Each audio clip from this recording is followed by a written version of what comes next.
And I just kept thinking about them. God, you're helping him. It's amazing, you know, to see how far this horse has come. It's not easy, it's hard. We would rather starve than let our horses starve. We want the horses. We want to help them. We want to be able to make a difference in their lives.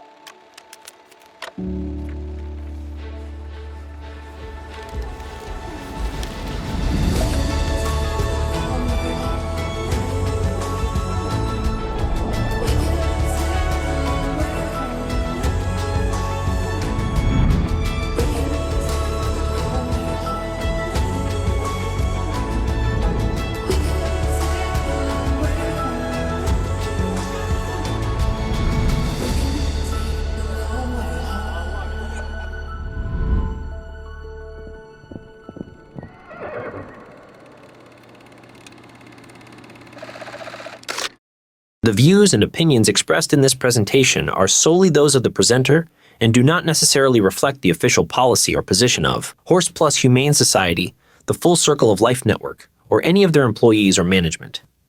The information contained in this presentation is for general informational purposes only and does not constitute professional advice. Any reliance you place on such information is strictly at your own risk. We strongly encourage you to conduct your own independent research and seek professional advice as needed. All right, good morning, everyone. I hope you slept well, and I hope that you came bright-eyed and bushy-tailed, because we've got a lot of material to go over. And kind of like we went over yesterday, the philosophy and what the Full Circle Life Horse Shelter is all about, and then we just started diving into different topics. And one of those topics was the barn fire prevention. Who enjoyed that? Very interesting knowledge, because all of us as horse owners need to be thoughtful of our barns, but then also what a great idea to be able to go back to your local fire department and develop a plan with them. And for those who are in their fire department, just apply it. So today's topic is one of the most crucial, important topics that I can't stress enough, is operating financially responsible. Like, if we're not operating our rescues as a business and being responsible, it is doomed to failure. If we get so wrapped up in helping the next horse and we don't spend that time to be financially responsible, it's not going to work well at all for us. You have to run your organization like a business. If you do not treat it like a business, it will never thrive. And a lot of times, horse rescuers, we start rescuing horses before the nonprofit's formed. We continue to go through, and pretty soon it's like, okay, I guess we should become a nonprofit. We become a nonprofit, and like the presentation yesterday with that tax stuff, like, none of us really want to know, like, what's that? It's really foreign gibberish to most horse people. So we enter into horse rescue first seeing the need and helping the horses, and then usually from there we enter into the business aspect. But once it's filed, we're kind of like, okay, we're a nonprofit, back to the horses. And you really have to focus on it's a business, and we have to operate it as such. It's kind of, in the rescue world, you hear from the haters, the naysayers, like, oh, it's just about the money. That's the only reason they're doing it. And if we don't have money to rescue horses, we won't be able to do what we do. So yes, we have to think about the money. The money is what makes horse rescue possible. And without the money, we can't rescue horses, we can't pay the farrier bill, we can't pay the feed bill, the veterinarian bill. How far is your organization will go if you can't pay your vet bills? Like, you have to bring in the money. And as the founder or the president or the CEO, it is your job to do that. So when you sign up to be a horse rescue and you become a 501c3 and you're the founder of that organization, it is now solely your responsibility to make that happen. And that's something that a lot of horse rescues aren't really thinking about when you take that step to become a 501c3 and you're moving forward with that. Now, that is 100% your responsibility. Before they were your horses, now they're the 501c3's horses. There's a board of directors involved, and you have to operate as a business. Now, as Horse Plus Humane Society has grown over the years, I sit back and I'm like, this is, never been here before. Am I really the right person for this job? Because, like Jason mentioned yesterday, I'm very dyslexic, and I got kicked in the head when I was 9 by a horse, and like basically died, and it took like 2 weeks for me to walk again. It was very traumatic. And after that point, school was extremely difficult. And as a kid, I got to 3rd grade in math and 6th grade in language, and that was the highest I got until after I got married. I'm like, I'm gonna get a high school diploma. But that just goes to show, like, if someone with a literal 6th grade education and 3rd grade in math can make this work with the help of God's grace, anyone can do this, but you're gonna have to be as stubborn as a mule when it comes to focusing on the organization. If you focus on distractions, then it's really easy. Every horse is a distraction for horse people. We're like, oh, it's pretty. We have to focus on the organization and the business, and unfortunately that means for the founders, there's a lot of time behind the desk. And none of us got into this, I don't think, so we could sit behind a desk. But that is part of what it takes to get your organization to a spot where it can really be out there helping a massive amount of horses.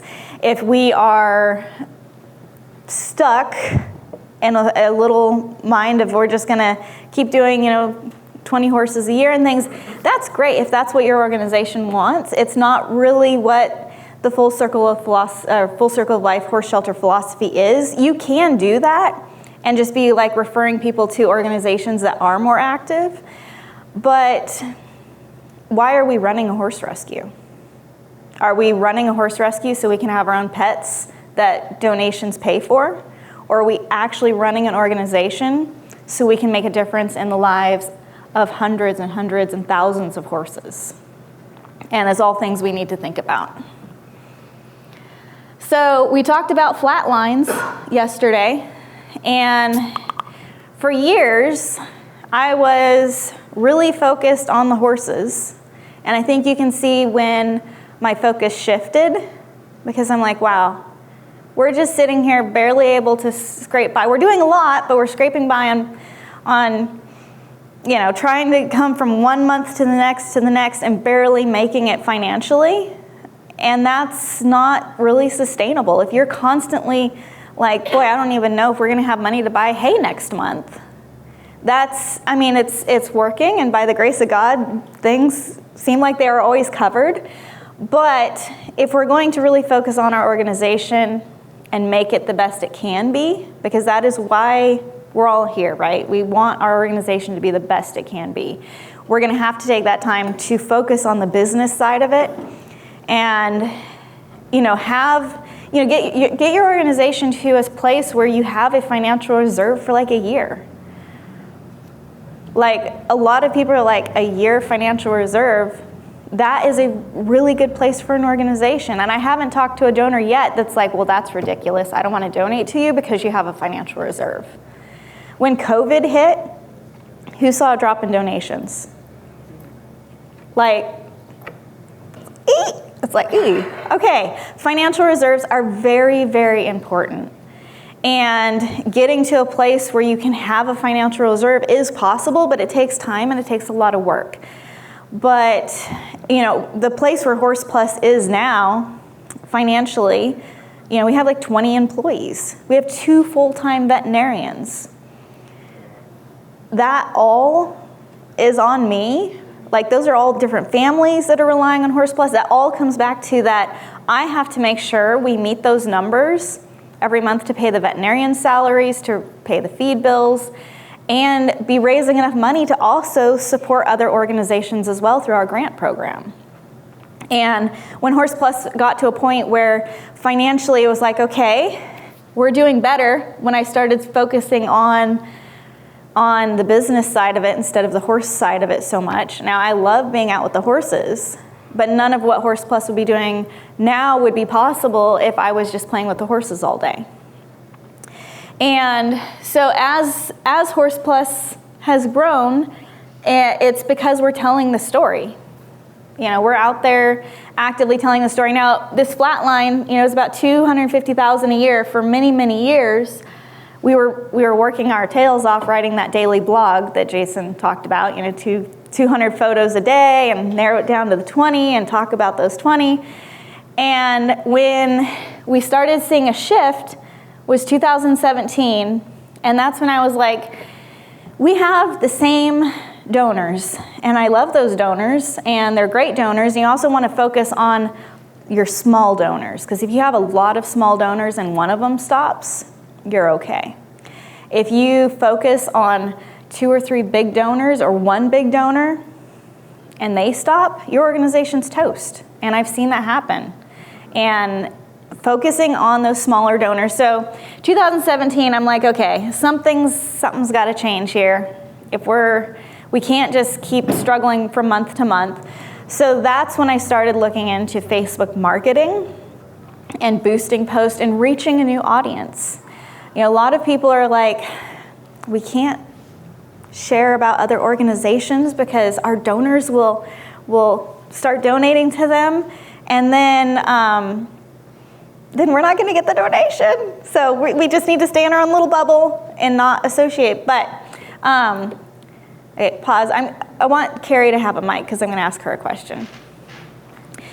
So if we were all worried about our donations and not like sharing our knowledge and sharing our network, you know, we could just sit in our own little bubble and get these donations in, and we could put more donations in the bank and have a bigger and bigger and bigger financial reserve, like some really big organizations out there. But are they actually helping the animals? So when we started this Full Circle Life Horse Shelter Network program,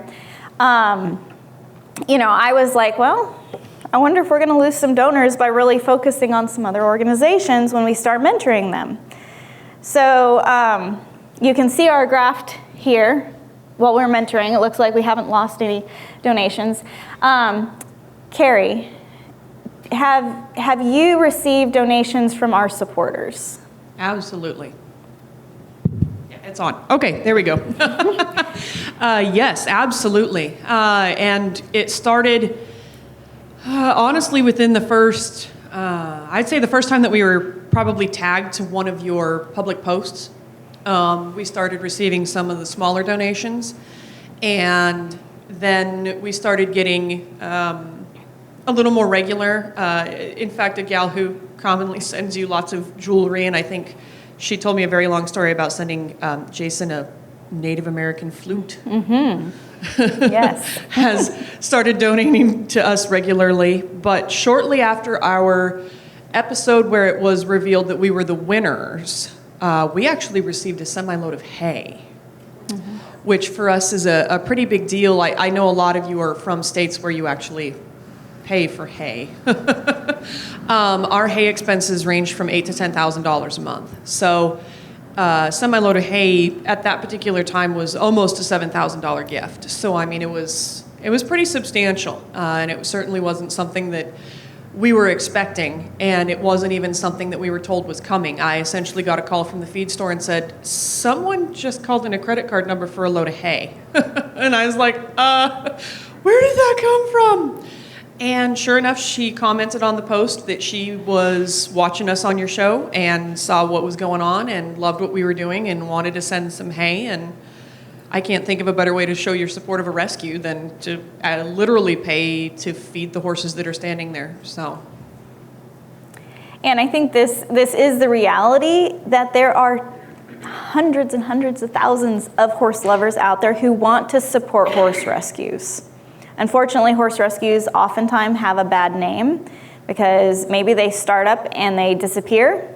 And that's where, like Carrie was talking yesterday, like get your organization to a place where people are like, I want to leave you in my will, because they feel like you're going to be there and that you'll do good things for your horses. But within this network, we're sharing our donors and our audience with your organizations. You're tapping into a network that is coming together to make the most amount of good possible for horses.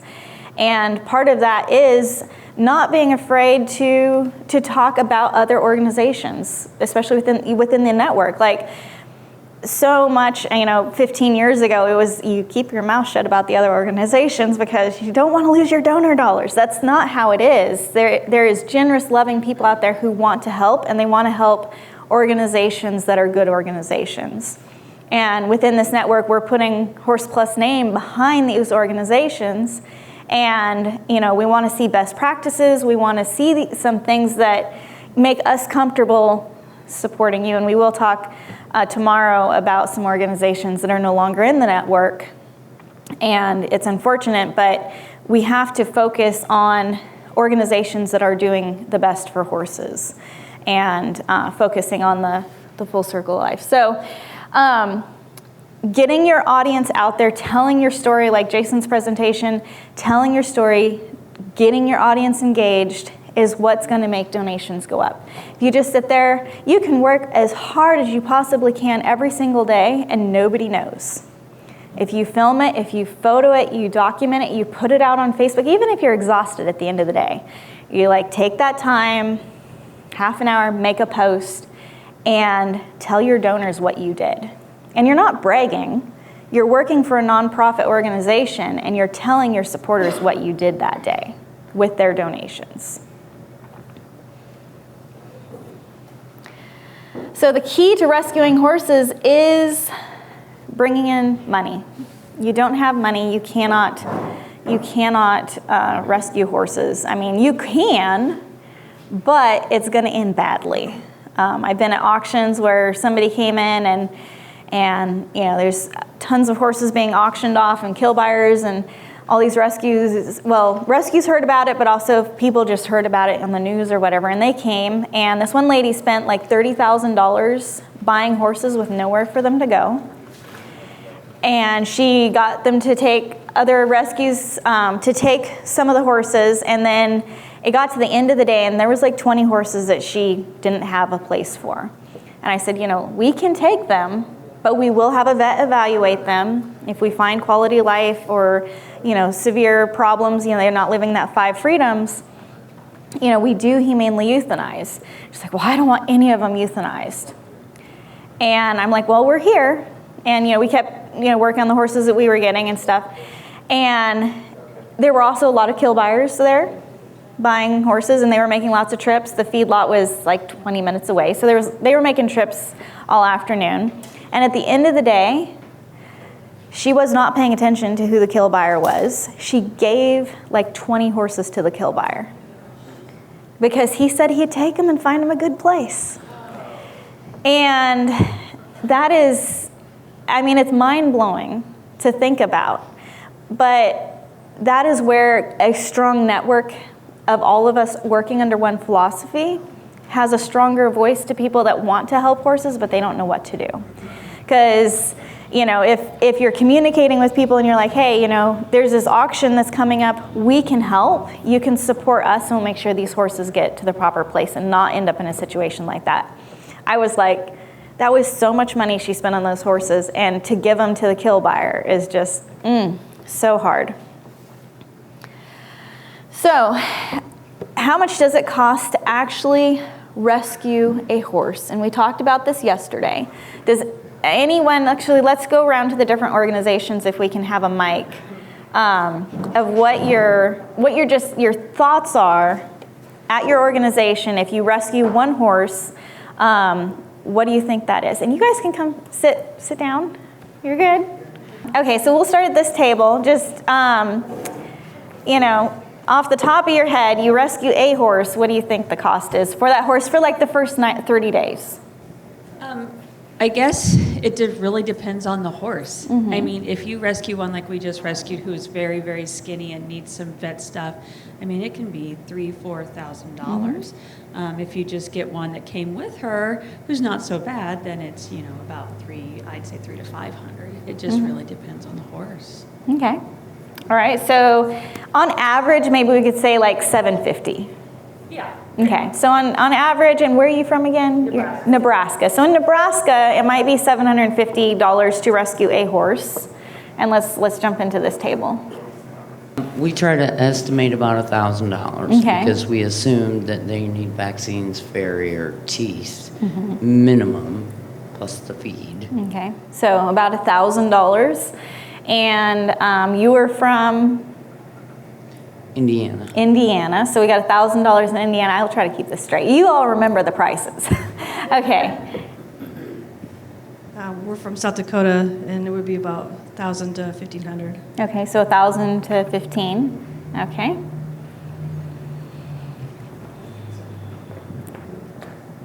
I'm in the Northeast, so it's expensive. Yes, everything's expensive up there. It's at least $2,000. At least $2,000 to bring one horse into the organization. Okay. In Wisconsin, it's probably about $1,000 average. Okay, so $1,000 average in Wisconsin. And what about in Canada? In Canada, we're at about $1,000 as well. 1,000, okay.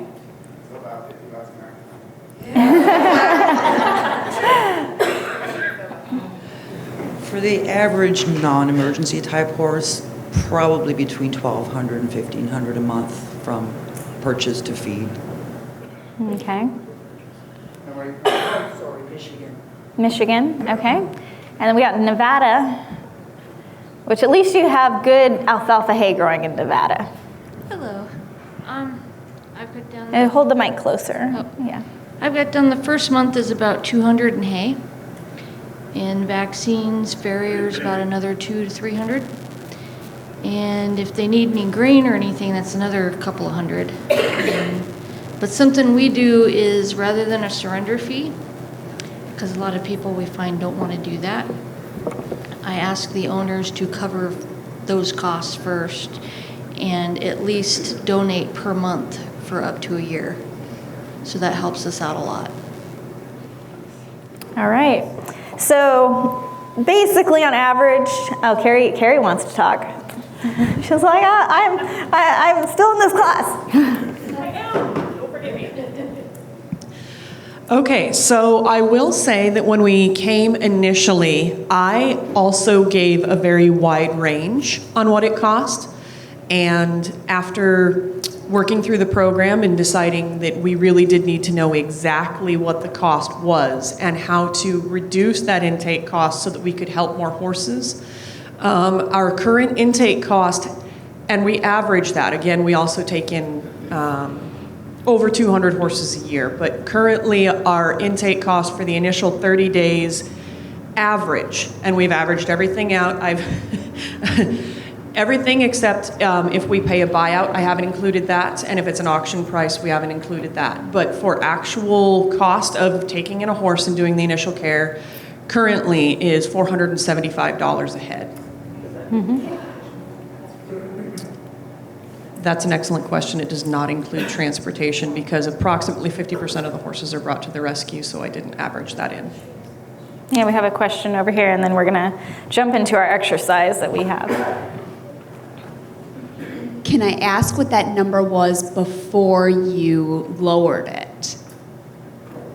Yes. Yes, so before we lowered it, we estimated when we sat down, because we actually had a worksheet last time to work through exactly what it was going to cost us. And just through our estimation, we thought that it was probably closer to $750, sometimes maybe $1,000, depending on the individual horse. When we actually sat down and averaged it out, we found out, number one, that we were off on some of our average costs. And also, we worked out a new program with our veterinarian on how we pay her. She's at our rescue 1 day a week, and we pay her a standard amount for when she comes for that day. And it pretty much just covers everything that we do that day, regardless if it's less or more than what we pay her for that day. She's paid a daily rate versus paid by the horse. All right, so speaking of that worksheet, it is now going to be passed out. So you all will have the opportunity to write down what your costs are for rescuing a horse. And it's very, very important, because if somebody calls and you're like, 5 horses, okay, yeah, I think we can do that, and you send out an email or something and you might get $500, what's going to happen to your organization? These are very important things to think about financially. If we're bringing in horses, we have to have that money there to cover it. And on average, I like to tell our donors, it's on average, it's about $1,000 to rescue a horse. Now, I've been saying that for about 15 years, and there's a lot of inflation that's happened. But Carrie was able to figure out how to adjust it down by, hiring the vet for the day and stuff to break that cost down. So we strive to try to keep it at that $1,000 mark. So when we tell our donors, help us rescue, shelter, and protect horses, that's covering the rescue, the sheltering, the vetting, and then the protecting part is what we're doing today, and also giving out grants to help other organizations. So if you can come up with a tagline for your organization when you're asking for donations, help us rescue, shelter, and protect, help us rehome, rescue, and rehabilitate. Think of, what can you present to your donors so when those donations come in, you can use it for that horse, but then also horses in the future, or vet bills in the future. Help us rescue, shelter, and protect horses. So I just urge you to establish the cost, and then when people are wanting to surrender horses to you, that you reference what that cost is, and unless you have donations there to cover it, is tell the person that's asking you to take the horse, this is what the surrender fee is to cover our cost to bring this horse into the organization. And they might be like, well, I can't do that. It's better than telling them no, because you're able to say yes, but your organization can't do it alone. You didn't create this problem. You're here to help horses, but financially you need help too. Now you can bring hardship cases in, and at the bottom of that page, I believe it says, how many hardship cases can you bring in a month? And you can have a waiting list for hardship cases of horses that can come in, but you're not just turning everyone away. You're actually having a communication with the owner. I can help, but this is what it's going to cost the organization. And there might be a horse that comes in that needs euthanasia, and that might be cheaper or more expensive than a horse that comes in that needs to be placed in the adoption program. So you can kind of gauge that. If you want to have 2 different types of surrender fees, you can have an owner-requested euthanasia surrender fee and then a regular surrender fee. But if you don't focus on the amount that it costs to bring an animal into your organization, and you're just bringing animals in and you're not covering those costs, your organization's not going to do well. So the next, we got a question. We'll wait for the mic. Hold on. It's coming. So I wholeheartedly agree with the surrender fee, but what do you do when you've got a law enforcement situation and the owner has no money and you're the only game in town, for lack of a better word? I'll give you a scenario where the state doesn't even have a holding pen for animals, and it's either take the horses or they're going to remain in the situation. Carrie is raising her hand. She has a great presentation. She'll be addressing your question during her presentation. But I will say, a lot of times we hear about these problems and we're like, oh, we got to go help. We don't think the first thing we should be thinking is, okay, we need to raise X amount of money. I need to reach out to our supporters and tell them what we need to make this happen. We cannot save all the animals out there. Even if law enforcement comes and there's this horrific case, if financially your organization is floundering, you're just going to create a harder problem. But a rescue mission like that is a wonderful time to reach out to your donors and tell them, and that's when they want to come forward and support. So you hear about the problem, you start pounding the streets, telling your supporters, sending out emails, Facebook Live videos, you tell them what needs to happen. So the next paper is going to get passed out. Yes, we're gonna pass out the papers. The next one you can do is how much does it cost to actually operate your organization for a month? Because then you know how much money you actually need to raise every month to be sustainable. Like if you go to church and they have the little, bulletin there and it says monthly operating cost $8,000, like you need to know what that is, and you need to be hitting that mark every month with your donors, and if you're not, you're gonna have to be cutting it back on the amount of animals that you're bringing in. All right, go for it.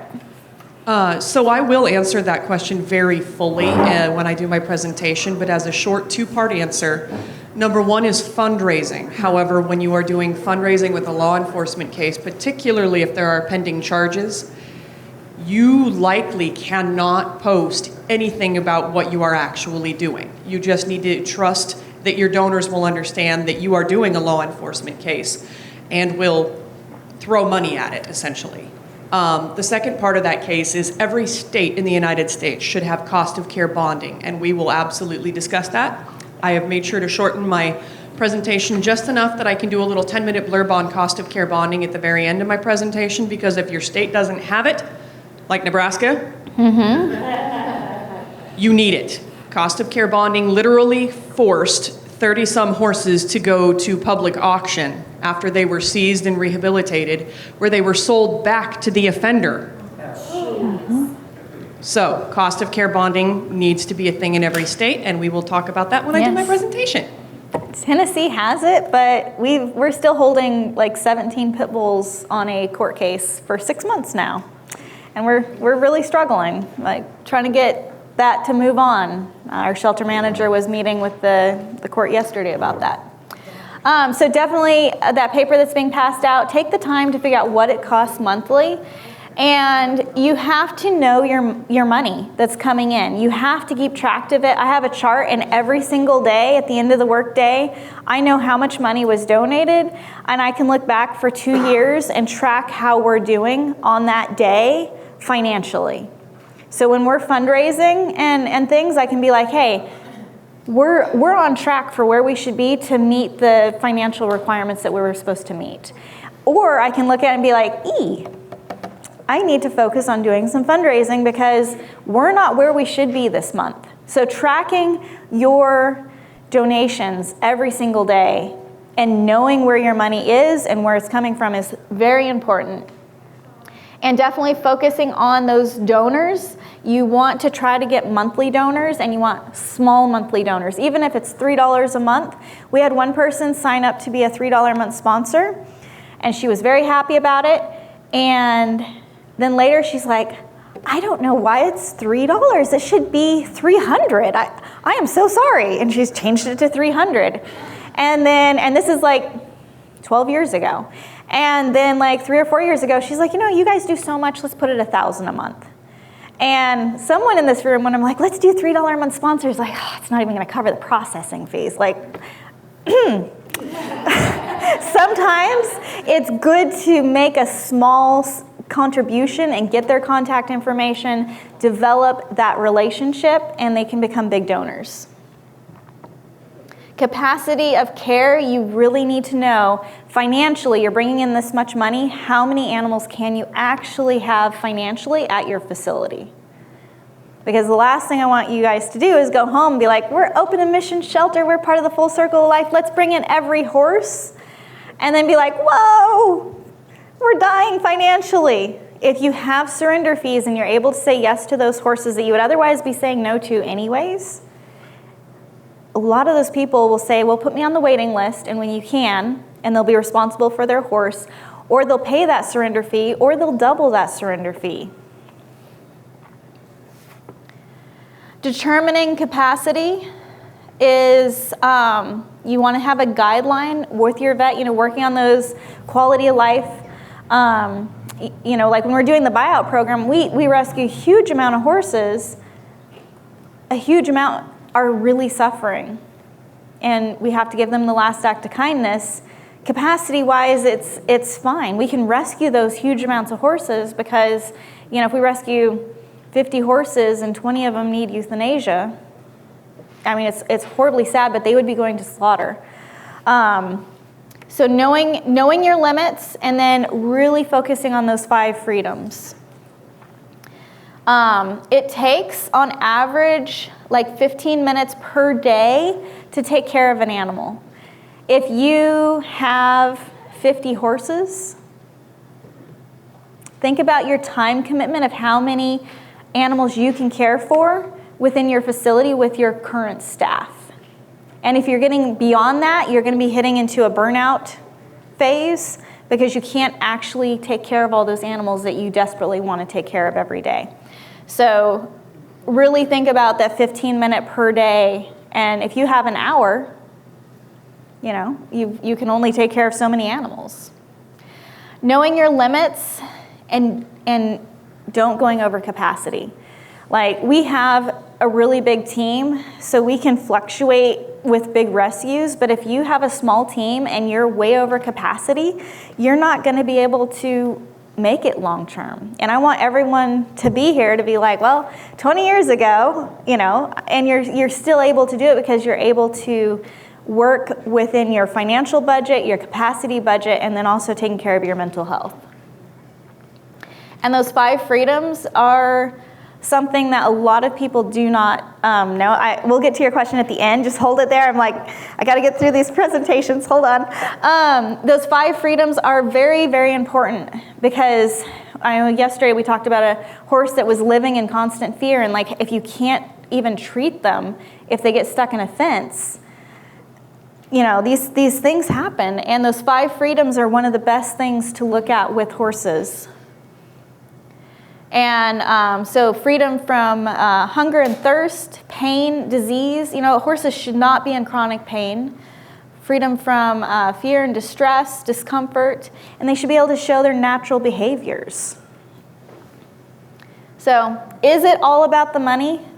As the founder, it really comes down to, if you want to be rescuing horses, you've got to be focused on checking in on those donations, making sure that we're connecting with the donors to make it happen. Because if we don't have money coming in, we cannot do our jobs.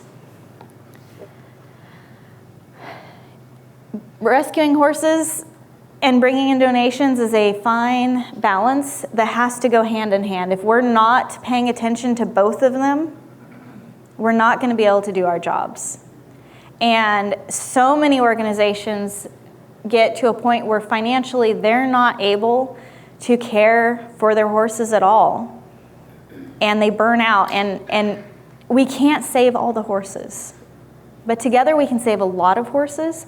But I don't want anyone to be in a situation where you're just trying to save as many horses as you can, and financially your organization is struggling, and you're going to get burnt out because there's just not enough money to take care of all these animals, and your organization shuts down, and then donors out there are like, well, I thought they were a good organization, but there's another horse rescue that's shut down. We can all be really strong together if we work together to make this a better world for horses. And we can do it, but we have to focus on the business part of our organizations. Okay, and you have a question here. I'm leaving the mic.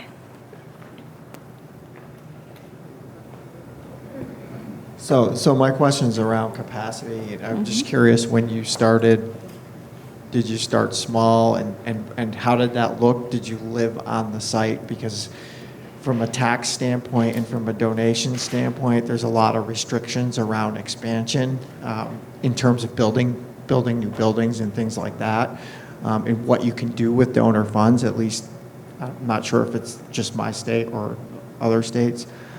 So I'd be curious to get your feedback on those areas.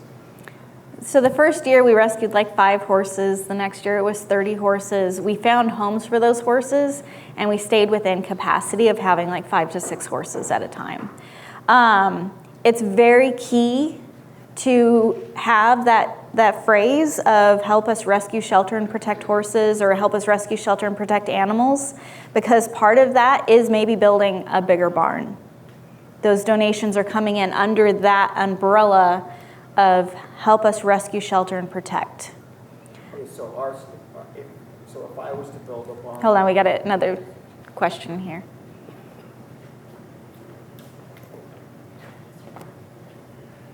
So if I was to build a barn on my property, the state looks at it as an enhancement in the value of the property, and I cannot use donor funds to do that.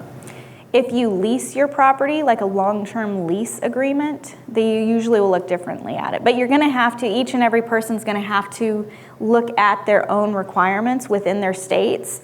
But if you're using your own property, I mean, the best thing to do is to sell a portion of your property to the organization and have the board of directors handle all of that, so you're not like, hey, you know, this is what this needs to be. You know, like, this is an option, and let the board of directors figure it out. But long-term leases, you know, obviously talk to your legal team, but long-term leases are usually an okay situation.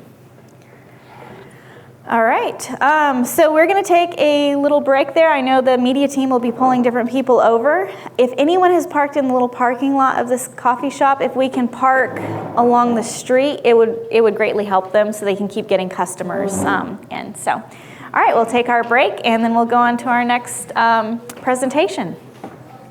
Thank you.